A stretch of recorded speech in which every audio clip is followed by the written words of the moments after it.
Manila, Philippines. Sa mga nakaraang pagdinig ng Senado at Kongreso, tila nagiging mahirap para sa pamilyang Diskaya na ipaliwanag ang kanilang mga operasyon sa larangan ng konstruksyon noong panahon ng Administrasyong Duterte. Pati na sa mga pagsisiyasat ng House Flood Control Committee, tila may pagkalimot si Curly Diskaya sa mga proyektong kanilang napanalunan. Sa pangalawang pagdinig ng House Infra Committee noong Setyembre 9, ipinahayag ng ilang mambabatas ang kanilang pagdududa sa mga sagot ni Diskaya.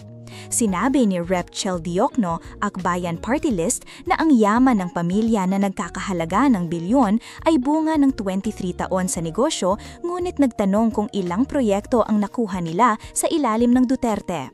Noong hindi niya ito masagot, nagbigay ng mas matibay na datos ang Philippine Center for Investigative Journalism, PCIJ, na nagbunyag na ang St. Gerard Construction ay nakakuha ng 12.3 billion sa mga kontrata sa unang taon ng Duterte.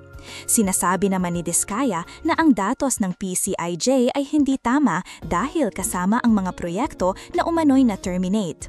Gayunpaman, walang kawang damdamin si Rep. Janet Garin, Iloilo 1st District sa mga natuklasan na pinakahirap paniwalaan. Ang 8 kumpanya ng Diskaya ay nakapag-record ng P74.92 billion mula 2016 hanggang 2022.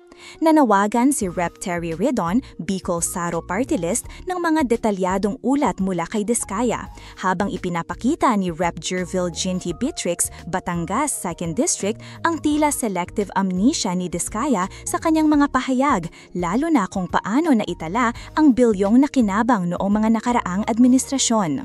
Sa huli, iginiit ni Luistro na mahirap paniwalaan ang testimonya ni Diskaya kung hindi siya makapagbigay ng mga pangalan ng mga opisyal sa nakaraang mga administrasyon. Sa isang pagdinig na puno ng talas ng isip at talas ng tanong, ang pamilyang Diskaya ay tila nandoon sa isang masalimuot na labyrinth ng kanilang sariling mga pahayag.